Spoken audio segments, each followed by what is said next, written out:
Hi guys, welcome back to the channel. If you're new here, my name is Nosa. I'm a medical doctor in the UK and I make videos on medicine and lifestyle. In today's video, I'm going to be talking to you guys about what happens after you pass Plab 2.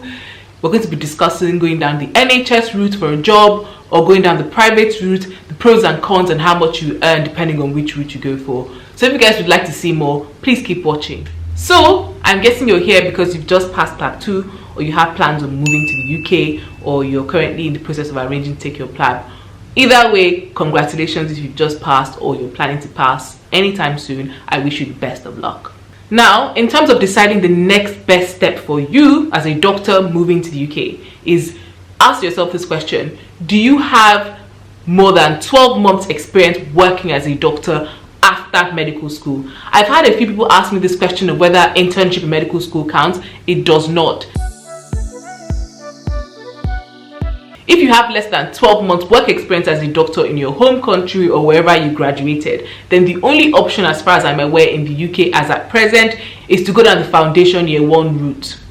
Foundation Year 1 starts August of every year. That's the only time you can start the program. You have to apply 1 year prior to starting and you apply through the Oriel website. Another common question I get is whether you need to have passed Plab 1 and 2 prior to applying for Foundation Year 1 post. No, you do not. I remember in my time, you had to have passed Plab 1 and 2 by March of the intended year you were meant to start. So the great news for you international medical graduates coming to the UK versus when it was my time is that you guys, UK applicants, will no longer be prioritized over you guys solely based on the fact that they have a British passport or right to work.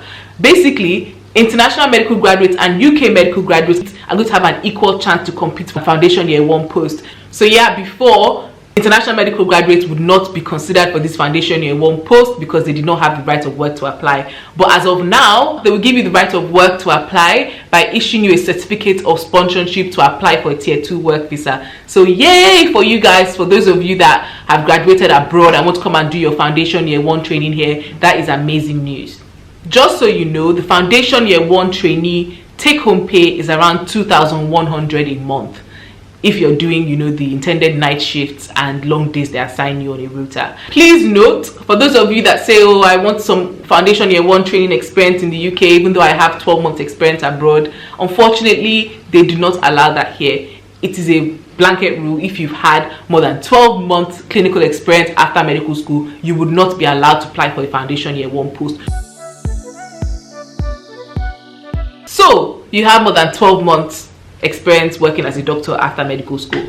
This section is relevant to you. I'm going to be talking about going down the NHS route, going down the private route, the pros and cons of each, and how much you're going to earn depending on which route you go.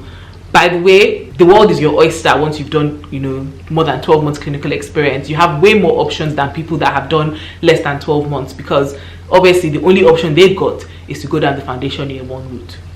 Let me also address a question I get quite often here as well, is whether you can go directly into specialty training after passing Plab 2. My answer is it is very unlikely. Most international medical graduates that come to the UK have to do at least 3 months, majority do 1 year experience working here before they can now use what they call a certificate of good standing, which they get. It's called a crest, which they get from the consultant that they've worked under for that period of time they've been here, which is basically almost like a reference saying that you're safe, you're a safe doctor, they recommend you, and you can now use the certificate to apply for specialty training. But the chances of you just passing Plab 2 and going directly into specialty training, it is very unlikely. So the first option I'm going to discuss is the private route, going down the private, working for a private hospital in the UK route after passing Plab 2. Most private companies would usually want you to have at least 2 years experience working as a doctor after medical school. So unfortunately, if you have just 12 months, the chances of you getting a job as a private, doctor is unlikely, and this route is likely not going to be favorable for you. You're probably better off going for the NHS option, which I'm going to discuss next. But right now I'm going to discuss the private route. For those of you that go down the private route, so you'd be looking at earning around just under £3,000 a month after tax. Usually these contracts last about 6 to 12 months. I think most people do around that number before getting again that CREST certificate I spoke about from a consultant and then applying for the specialty training they're interested in. So in terms of the pros about doing a private job, the pay for the private route is okay, it's good, it's fair enough. Some of them help you with opening a bank account in the UK when you first come. Some of them will help you with your visa application. Some of them also provide you, a lot of them actually provide you some initial training before having you work in the private hospital, just to make sure you're competent enough. Because the truth of the matter is that working as a private doctor in a hospital, you're likely going to need to be a bit more experienced. You're going to have times where you're probably going to be required to make quite significant medical decisions on your own, at least until before a consultant can actually come and join you. In terms of cons of a private job in the UK is that this work schedules tend to be a bit not very flexible. So the one I know is that, you know, they will do 1 week on straight and then 1 week off, and you have to be pretty open with being posted anywhere in the UK as well. You might get moved around a lot because you're technically working for a company that's contracting you to different hospitals in the UK, private hospitals. So yeah, just bear that in mind, that you need to be pretty flexible. And if that's not something you want to do, you know, being posted to different regions in the UK, then I don't think this route is for you.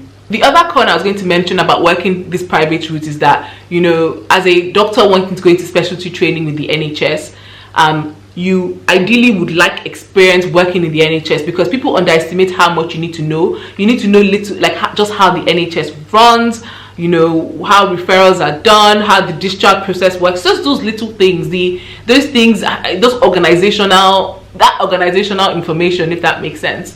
So that's one of the cons of going down this private route, is that, you know, you might not get to know exactly how the NHS runs, because obviously the private hospitals run in a different way to the NHS hospitals. But as long as you're using the opportunity to get good experience, you can still, you know, use these posts as a means to, you know, prove that you have experience in the UK, and then use that to apply to specialty training. It's just something to bear in mind, the fact that you might not be familiar with the NHS as soon as your other counterparts may. I'll have some companies in the description box down below that you can click on to go and apply for private jobs if that's something you're interested in. Guys, sorry to interrupt. This video is sponsored by Skillshare. Skillshare is an online learning platform with thousands of inspiring classes. I would recommend you guys go and check it out. If you've seen some of my previous videos, you've seen I recommended them before, and different classes about how to study for exams. They've got all sorts of videos on there, from film and animation, you know, increasing your productivity. Today I'm going to recommend a class on interior design, because I've used Skillshare to learn many skills. For example, I just moved into a new place. I don't know if you guys haven't really seen this backdrop, you know, in my previous videos like that. And one of the places I got inspiration in terms of interior design and learning how to just improve my interior design skills was a class on Skillshare. It's by Emily Henderson. It's called Style Your Space: Creative Tips and Techniques for Interior Design. I found it very useful. By the way, the amazing thing about Skillshare is I've got a free trial in the description box down below. The first 1,000 people that use my link down below will benefit from a free trial of Skillshare. And the best part about this is that it's only less than $10 a month on an annual subscription thereafter. So why don't you guys go and check it out, and I'll just get right back into the video. So let's talk about NHS jobs, right? There's two options here. Foundation Year 2 Standalone, which is basically a training Foundation Year 2 job, and a trust grade job at the F2 level or whatever level you are. By the way, the funny thing about this thing is that despite one of them being called a training job and a non-training job, the difference between them is minimal. I'll be going into that shortly. The reason why I recommend the NHS route if possible, although don't be disheartened if you can't get it, especially because these NHS jobs tend to take a while to get, but the private jobs tend to be quicker. NHS jobs, the reason why I recommend them is because you can familiarize yourself with the NHS. Like I said, you get to know how things work, which is very important. Now let's talk about F2 standalone jobs. Like I said, F2 standalone is basically a training job you do at the F2 level. Jobs start in August every year, and you usually have 4 months in different rotations. So in that year of 12 months of training in F2 standalone, you do 3 different rotations. I know some people ask me as well, oh, if I'm in a training job, F2, F1, whatever, do I get paid? Yes, you get paid like a normal person working, because you are working as a doctor. For the F2 standalone, you apply through the Oriel website, same as the Foundation Year 1 applications as well. You would earn usually around 2,400 a month. One of the great things about going for the F2 standalone training job is that you get to be in the same program that all the UK medical graduates have to do when they qualify as doctors here.